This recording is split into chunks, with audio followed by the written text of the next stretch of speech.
எடுத்து மூக்க தொட முடியும் ஹட்ட யோகா. விவேகானந்தர் இருக்க சொல்றாரு, ஜிம்முக்கு போய் வெயிட்டு தூக்காதீங்க, டம்பிளை தூக்கி இதெல்லாம் பண்ணாதீங்க. உங்களுடைய காலுடைய நுனியை எடுத்து உங்களுடைய மூக்கை தொட முடிந்தால் ஹட்ட யோகத்துல நீங்க ஓரளவுக்கு நீங்க தேர்ச்சி பெற்றிருக்கீங்கன்னு அர்த்தம். அதனால இதையெல்லாம் யோசிங்க, இதெல்லாம் நம்முடைய பாரம்பரிய மண்ணில் இருக்கு. இளைஞர்கள் இதையெல்லாம் தேடி தேடி கத்துக்கணும். ஹட்ட யோகா என்ன, அங்கவர்த்தன யோகா என்ன, யோகத்தையே உடல் பயிற்சியா செய்ய முடியுமா? இதெல்லாம் செய்யும் பொழுது சத்தியமா உங்க உடம்புல கேன்சர் என்கின்ற நோய் வருவதற்கு வாய்ப்பே. ரிசர்ச் என்ன சொல்லுதுங்க, உடம்புல கேன்சர் செல் இருக்குன்னா நார்மல் செல்லை விட 7 மடங்கு அது சாப்பிடணும். ஒரு கேன்சர் செல் உடம்புல இருக்கு, நீங்க எங்க பார்த்தாலும் கேன்சர், எந்த வீட்டுக்கு போனாலும் கேன்சர். மாமா வீட்டுக்கு போனா கேன்சர், சித்தப்பா வீட்டுக்கு போனா கேன்சர். ஆனா பேரை மட்டும் மாத்தி மாத்தி சொல்றாங்க. என்ன பேரு நமக்கே புதுசா இருக்கு. கேன்சர் ஏன் வருதுங்க? கேன்சர்ல உருவாகக்கூடிய ஒரு செல்லுக்கு போற எனர்ஜியை குறைச்சிட்டீங்கன்னா கேன்சர் செல் செத்து போயிடும். எப்படி நாம பண்ணணும்? இத்தனை காலமாக இந்தியாவுல பாரதத்துல விரதம் இருக்கும்.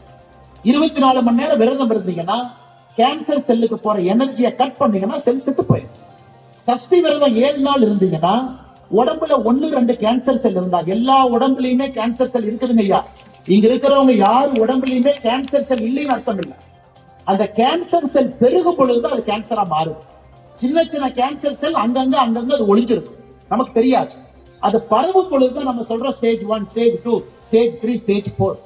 இத்தனை காலமா நாம என்ன பண்ண, செவ்வாய்க்கிழமை விரதம், வாரத்துக்கு ஒரு நாள் சாப்பிடாதீங்க, ஆட்டோமேட்டிக்கா உடம்புல கேன்சர் செல் வந்து செத்து போயிடும். சனிக்கிழமை சாப்பிடாதீங்க, கேன்சர் செல் செத்து போயிடும். வருஷத்துக்கு ஒருக்கா பாடி கிளீன் பண்ணுமா, 7 நாள் விரதம் இருங்க, மொத்த கேன்சர் செல் செத்து போயிடும். எப்படி நம்ம முன்னோர்களுக்கு கேன்சர் வந்துச்சு? யாருக்குமே வரல. நாம விரதத்தை விட்டாச்சு, ஃபாஸ்ட் ஃபுட்டை சாப்பிடுறோம். கென்டக்கி ஃப்ரைட் சிக்கன் ஏதோ பேரெல்லாம் வச்சிருக்காங்க, எல்லாத்தையும் எடுத்து சாப்பிடுறோம். அப்ப என்ன ஆகுங்க, உடம்புல அவ்வளவு எனர்ஜி உள்ள போகும் பொழுது கேன்சர் செல்லுக்கு அந்த எனர்ஜி வேணும். இளைஞர்கள் இதைத்தான். புதுச்சேரி மாநிலத்தினுடைய தலைவர் ஒரு பிரஷர் டெஸ்ட் வச்சிருக்காங்க, ஒரு பிரஷர் டெஸ்ட். இன்னைக்கு இளைஞரணி தம்பிகள், நீங்களே எல்லாத்தையும் கூட்டிட்டு வரணும். பணம் கொடுத்து யாரையும் இந்த கூட்டத்துக்கு கூப்பிடக்கூடாது. ஆர்வம் இருக்கக்கூடிய இளைஞர்கள் மட்டும்தான் இந்த கூட்டத்துக்கு வரணும். ஆர்வம் இல்லாத இளைஞர்களை நீங்க கூப்பிடாதீங்க, அவங்க மட்டும் வரணும். ஒரு பெரிய பிரஷர் டெஸ்ட் வச்சிருக்காங்க. நான் உண்மையாலும் மனதார பாராட்டுகின்றேன். காரணம், உண்மை சத்தியம் எங்கிருக்கிறதோ அங்கே மட்டும்தான் நேர்மை இருக்கு. 10,000 பேர் சேர்த்திட்டோம், 50,000 பேர் சேர்த்திட்டோம், எதுக்கு 50,000 பேர் வந்தாங்கன்னு தெரியாம வர்ற 50,000 பேர் நமக்கு வேண்டாம். ஏன் வருகின்றேன் என்று தெரிந்து வருகின்ற 1000 பேர் நமக்கு போட்டு. விவேகானந்தர் எதிர்பார்க்கக்கூடிய அந்த 1000 பேர் ஏன் வருகின்றேன் என்று தெரிந்து வரக்கூடிய இளைஞர்கள். இன்னைக்கு வந்திருக்கக்கூடிய எல்லா இளைஞர் பெருமக்களுக்கும் என்னுடைய நெஞ்சார்ந்த மனமார்ந்த நன்றிகளை தெரிவித்து, தரையில உட்கார்ந்து வேலை பார்க்கணும். அதுதான் பாரதிய ஜனதா கட்சி இளைஞர்கள். ஏன்னா அடுத்த தலைவர் என்பது பாரதிய ஜனதா கட்சி இளைஞர்களில் தான் உருவாகும். நமக்கு அடுத்த தலைவர் கர்மயோகியா வரணும். இளைஞர்கள் இன்னைக்கு அடிபட்டு மிதிப்பட்டு நசுக்கப்பட்டு இளைஞர்கள் எல்லா கஷ்டத்தையும் பார்த்து, சேர் எடுத்து போறது, சேர் எடுத்து வைக்கிறது, எல்லாத்தையும் பார்த்து, டேபிள் தொடச்சு, அலுவலகத்தை கிளீன் பண்ணி, அப்படி அந்த வேலையை செய்யக்கூடிய இளைஞன் தான் ஒரு கர்ம யோகியாக எந்த எதிர்பார்ப்பும் இல்லாத ஒரு நல்ல தலைவனாக வருகின்றான். ஆனால் இளைஞர்கள் தம்பிகளை பொறுத்தவரை அப்படிப்பட்ட நல்ல தலைவர்களாக நீங்க உருவாகணும். எதையும் நீங்க எதிர்பார்க்க கூடாது, எதன் மேலையும் உங்களுக்கு பற்று பாசம் இருக்கக்கூடாது. அரசியல சீட் கொடுப்பாங்களா, எம்எல்ஏ சீட் கொடுப்பாங்களா, மாநில தலைவர் பக்கத்துல நிக்க வச்சு போட்டோ எடுப்பாரா, மாநில தலைவர் நம்மளை பார்த்து சிரிக்கலினா என்ன பண்ணுவாரு, எதுவும் நினைக்காது. மாநில தலைவருக்கு வேலை செய்வதற்காக இளைஞரணி, கட்சிக்கு வேலை செய்வதற்காக இளைஞரணி.